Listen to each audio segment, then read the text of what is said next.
Greetings, everyone. Lieutenant Colonel Alan West here, and welcome to the Steadfast and Loyal program. You gotta light 'em up before they burn it down. Better dig deep, put 'em in the ground. Blood on their hands, they're hellbound. Sing us all. Ooh, they're gonna burn it down. Save us all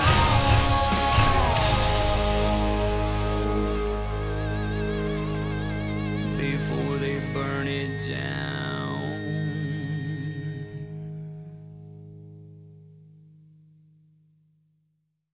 Well, hello, Patriots. Trebo, President, United Patriot Coin. I'm sure a lot of you have heard the story on how a $20 gold coin 100 years ago would buy a gentleman's really nice suit. And at the time we're making this video, gold sitting around $1,912 an ounce would still buy a gentleman's nice suit. But I want to take you back, maybe not that far ago, a time most of you should be able to remember, the year 2000. Gold was $275 an ounce, which means if you had invested $1 million in gold, you would be able to purchase 3,636 ounces of gold.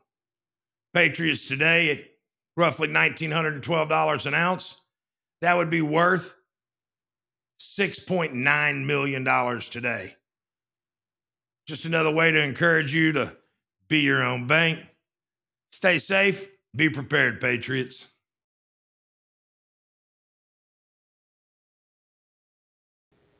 You know, one of the things that I think we need to just get out there, and hopefully we can find individuals that have the courage to do this. When we start talking about the party of systemic racism, when we start talking about the party that is aligning itself and finding alliance with Islamic jihadists, there's only one party, and that's the Democrat Party. You know, just recently, Stacey Abrams came out. I guess she was talking on that MSLSD news show program with Jen Psaki, the former mouthpiece for Joe Biden. And she was asked about all the stuff that surrounds Kamala Harris. Is it because she's a woman and black? And Stacey Abrams said, absolutely. It's all because she's a black woman, the misogyny and racism and everything. No. Being a knucklehead has nothing to do with your sex or your color. Being incompetent has nothing to do with your sex or your color. But yet, the progressive socialist left, aka Democrat Party, they still got to go back to this same old identity politics thing. And maybe, just maybe, you know, there's a part of me, I don't think it's possible, but there's a part of me that believes they're trying to set this thing up for Michelle Obama maybe to run for president, to make everyone afraid to say anything about Michelle Obama because she's black and she's a woman. And if you talk about policies, if you talk about her perspectives and her visions, oh, you're just a hater because she's black and a woman. The czar of border security and border control, Kamala Harris, is a failure. You know what's funny to me is that, you know, I'm a black guy, and all of the demeaning, denigrating, disparaging comments that come to me, I don't go out there and complain, well, they're saying bad things about me because I'm a black guy. No, Joe Biden came out and said, if you don't vote for me, you're not really black. To me, that's offensive. That's racist. It says that I can't think on my own, that my skin color is supposed to determine who I am and what I think, how I carry myself about. And that's what the left believes. That's the systemic racism that they have always perpetuated. You know, as a matter of fact, I've got a little speaking engagement coming up at the University of Alabama. Boy, that's going to be tough. A Tennessee volunteer going to the University of Alabama to speak. And this is the second time. But I think it's pretty cool. And the topic that they want me to deal with, and this is for the Young America's Foundation, YAF, I think it'll probably be live streamed. You can watch it on yaf.org. It's going to be on November the 14th. They want me to talk about how the policies of the Democrat Party have destroyed the black community.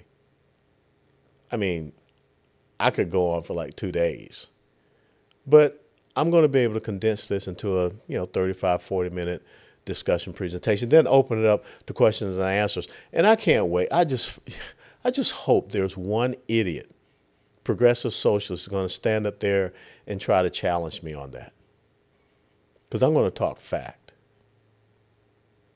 I'm going to talk about the fact that, when it comes to systemic racism, guess what? Even the NAACP now, hopefully they have awakened from this slumber.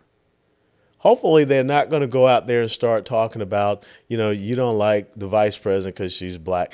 There are bigger fish to fry. And obviously here's a really big fish that the NAACP is going on. NAACP rails against failing Maryland schools. African Americans aren't being educated. This comes from Zero Hedge.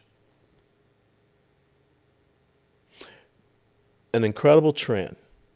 An alarming number of Baltimore County schools have fewer than 5% of students scoring proficient in math. Fewer than 5% of students. African American students are not being educated, and they want to keep our students in these failing schools. We can't have our children jailed, sequestered in failing schools. Ryan Coleman, the NAACP president of Randallstown, Maryland chapter.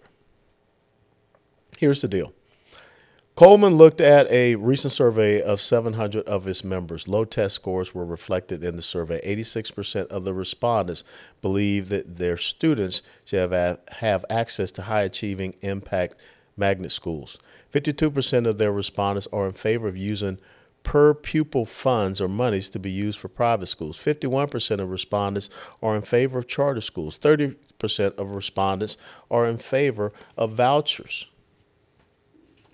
Based on New School data analyzing this report, they found that in 27 schools, 15,256 students who took the state test, at least 95% failed to achieve proficiency in math. A closer examination revealed that out of these 27 schools, 17 are high schools. This is an alarming number, but it makes sense if you look at the math scores for the students going into high school. Last year, 10,299 students in Baltimore County took the 7th or 8th grade state math test, and 5% or fewer scored proficient. That means in all of Baltimore County public schools, 5% or fewer of 7th and 8th graders who took those state math tests scored, 5% or fewer who took those state tests scored proficient in math. 5% or fewer. 5% or fewer are proficient in math in Baltimore County schools. And what does the progressive socialist left say? Well, if you're black and you can't do math, that's because math is racist. Don't believe me? Google the quote. 2 plus 2 equals 4. If you don't understand that 2 plus 2 equals 4 and you're black, it's because white people came up with math and they hate you. Now, the interesting thing is that, I'm getting ready to go down to the University of Alabama, and all of us remember down south. I mean, we remember George Wallace, Lester Maddox, who was the governor when I was growing up over in Georgia. Remember how all of these white racist Democrats stood outside the doors of education, would not allow black kids to come inside the doors of education. Now they are standing inside the doors of education and not allowing black kids to come out. Because Randy Weingarten and the teachers' unions, NEA, AFT, they don't care about the education of these young black kids. Well, I mean, the indoctrination, yes. I mean, DEI, cultural Marxism, all this type of stuff. 1619 Project, telling them that America was founded in 1619 when the first slave ship came along. Remember that movie Hidden Figures? Great movie. Incredible movie. Those black women that were instrumental in the early stages of the Apollo astronaut program, rocket program. Black women who were brilliant at math and physics, understood that stuff. Far smarter than this guy. I'm pretty good at math and physics. I was an artillery guy. You got to understand some things about math and physics to be a good, successful artillery officer.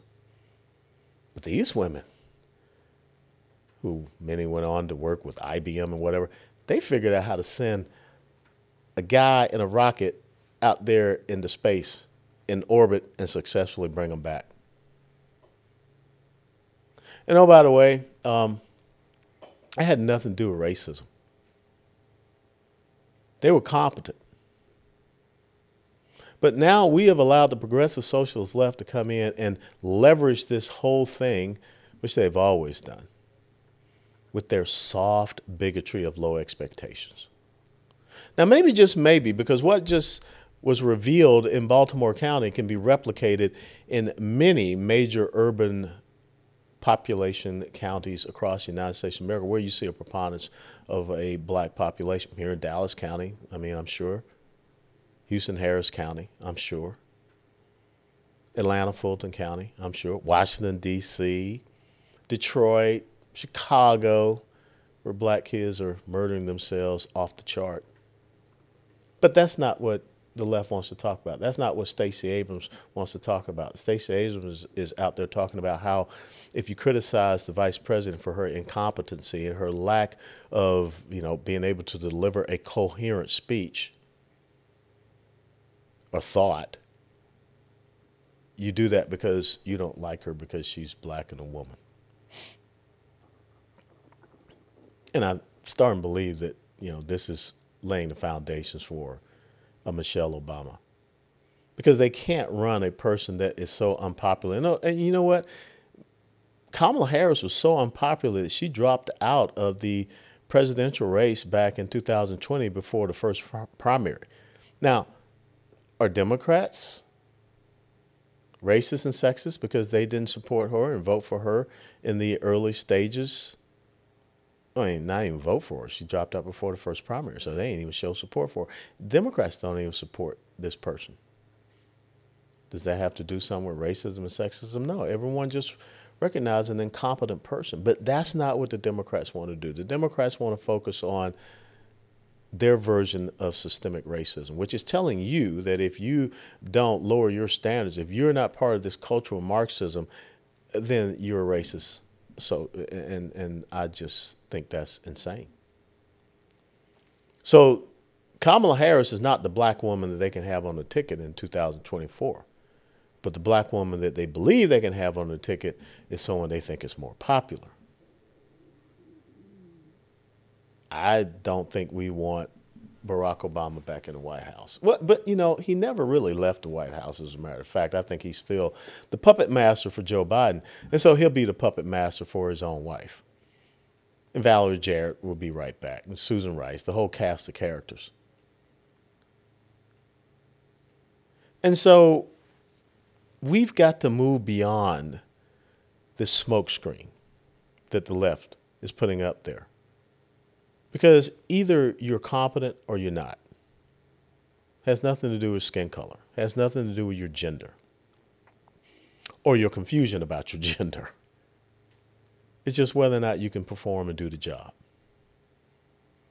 And transitioning to the next point, speaking about this other alliance that the Progressive Socialist Left Party, aka Democrat Party, has now with these, I'm not saying militant, I'm not saying radical, I'm just saying Islamic jihadists and terrorists that we are allowing to take to our streets here in the United States of America. Barack Obama came out this past weekend and, he decided to weigh in on the situation that Hamas, what they did on October 7th, was bad. We know that, Barry Soetoro. But when all of a sudden he tries to make this moral equivalency, we all got blood on our hands. And again, here is a former president of the United States of America promulgating a lie, proliferating a lie, talking about, the occupation of Gaza and Palestine, a region, which, as we have told you, this whole word Palestine came about as punishment to the Jews for revolting against the Roman Empire in 132-135 AD, the Simon Bar Kokhba revolt, Syria, Palestina. But Barack Obama comes out and starts, with this whole thing about, it's all relative. And, why do we continue to see this party, the Democrat Party? And Rashida Tlaib has lost her mind. But they're trying to walk a thin line with terrorists and their supporters here in the United States of America. I mean, when you are a person that stands up and you hold up a sign that says, from the river to the sea, Palestine will be free, you're buying into the charter of Hamas, which says we're going to annihilate, exterminate, eradicate, erase the Jewish nation and the Jewish people from the face of the earth. That's what that means. And, oh, by the way, I mean, since 2005, no Jew has been occupying the Gaza Strip. President Obama. So I don't know what you're talking about. And furthermore, you are the one that enriched Iran, the #1 state sponsor of Islamic terrorism, with billions of dollars, especially the billions of dollars that were laundered, palletized, put on an unmarked plane and flown into Iran in the middle of the night. You're the one that wanted to have an Iranian nuclear agreement. You're the one that, gave them, breathed life into them. You're the one that, back when you gave your speech at the University of Cairo, asked for members of the Muslim Brotherhood, who are the founding members, if you want to put it that way, of groups like Hamas, whose founder, Hassan al-Banna, was an ally and believed in the principles of Adolf Hitler, who wanted to exterminate, eradicate, eliminate, annihilate the Jewish people. But you allowed Muslim Brotherhood members to sit front row when you gave your speech at the University of Cairo. Now all of a sudden you're trying to tell me that I got blood on my hands. I ain't got nothing on my hands. You got blood on your hands. And your party has blood on your hands because you've enabled this. The weakness that you've shown, the support to Iran, the things that you have advised Joe Biden to do, to not hold these economic sanctions strongly against Iran, have enabled them to be flush with oil revenue and cash. This report comes to us from the Western Journal, written by Jack Davis, November the 4th, 2023 at 6:04 p.m. A U.S. military supply ship was blocked from leaving an Oakland, California port on Friday by pro-Palestinian, let's just call it pro-Hamas protesters, who believed that the ship was going to carry a cargo of military supplies to Gaza. Protesters locked themselves to the carrier Cape Orlando, which they said was going to bring weapons to Israel after loading up in Tacoma, Washington. Demonstrators also blocked the entrance to the berth where the ship was moored, and 3 others were holding onto a rope ladder, refusing to let the workers close the door to the ship. The protest began before dawn with about 50 demonstrators, according to the San Francisco Chronicle, and grew to about 200. The activists chanted, "From the river to the sea, Palestine will be free." And hey, hey, ho, ho, the occupation has to go. The occupation ended in 2005. This is a military response to a heinous, barbaric, and savage attack by Islamic terrorists. And they also called for a ceasefire in the war between Israel and Hamas. Why didn't they call for a ceasefire of Hamas for all of these years? One of the protesters, Mina Abu Shamala, said she was enraged that our taxpayer dollars are funding this genocide and continued ethnic cleansing of our people. My taxpayer dollars have been going over there in the Gaza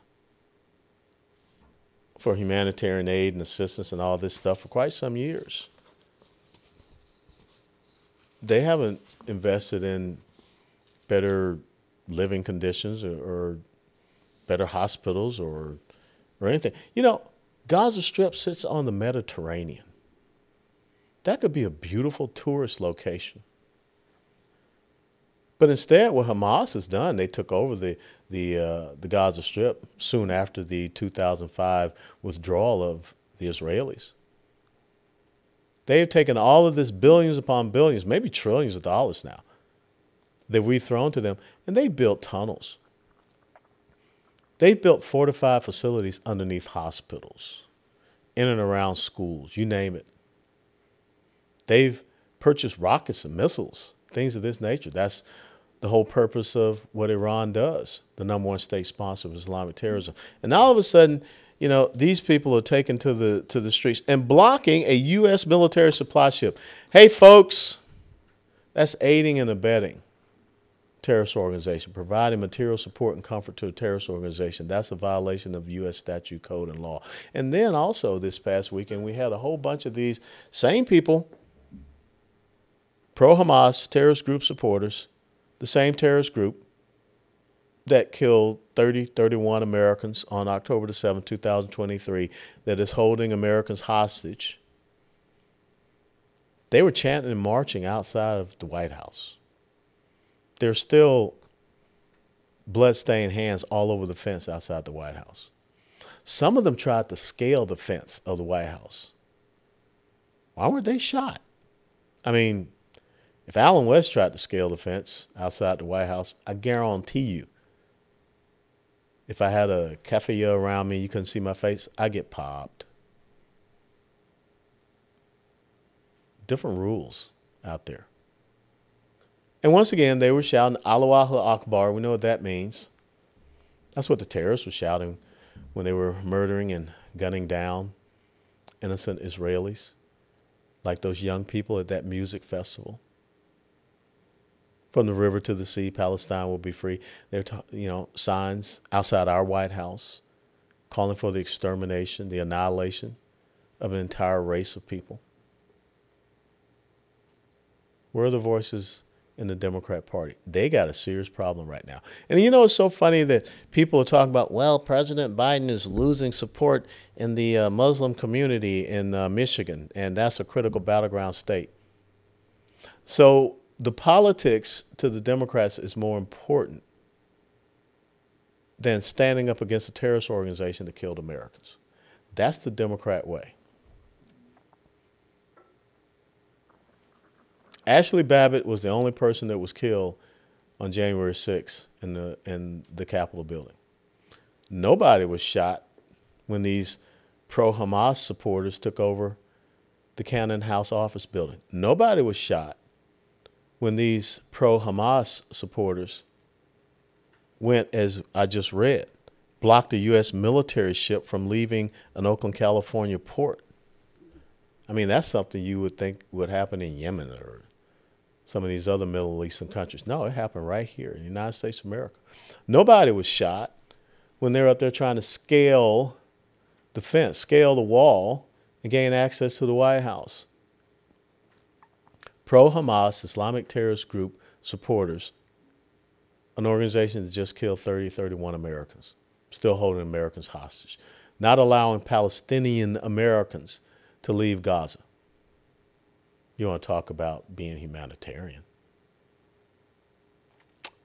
But this is all fine and well for the Democrat Party. We want to support Israel, but we need to have a pause. We need to think about a ceasefire. Now, pause, ceasefire, it's the same. They're just playing us stupid with word games. That's really what they want. They're more so concerned about their left-wing nutcases like Rashida Tlaib and even Bernie Sanders. Bernie Sanders, who is Jewish, came out and basically supported Rashida Tlaib and what she's been talking about. Now all of a sudden it's a genocide against the quote-unquote Palestinian people. Israel's not looking to have a genocide. What Israel is looking to do is destroy a terrorist organization whose charter is to commit a genocide against them and to annihilate them. And obviously their supporters support that because when they start talking about from the river to the sea, Palestine will be free, that's what they want. They're saying that eradicate the Jewish people and also gas the Jews. And only one political party is aligning itself with this idea of systemic racism, cultural Marxism, and now Islamic jihadism. So in 2024, you got a great choice to make. To me, it's a pretty simple choice. It's pretty apparent. Christopher Wray gets up there and says that we're at a heightened state of alert for a terrorist attack. Well, I guess so, since we've allowed millions of single military-aged males to come into this country, many of whom we don't know who they are or where they are. People that we've caught on the terrorist watch list. How many people have we not caught that are on this terrorist watch list? We've allowed the Iranian foreign minister to come onto our soil and deliver a threat against us. It's all because of the policies of one group of folks. The folks who are in charge of the White House and the United States Senate. Imagine if they were still in charge of the House of Representatives as well. See, we'll close on this note. I found it interesting that Christopher Wray told us last week that we were more in danger for a terrorist attack than ever before.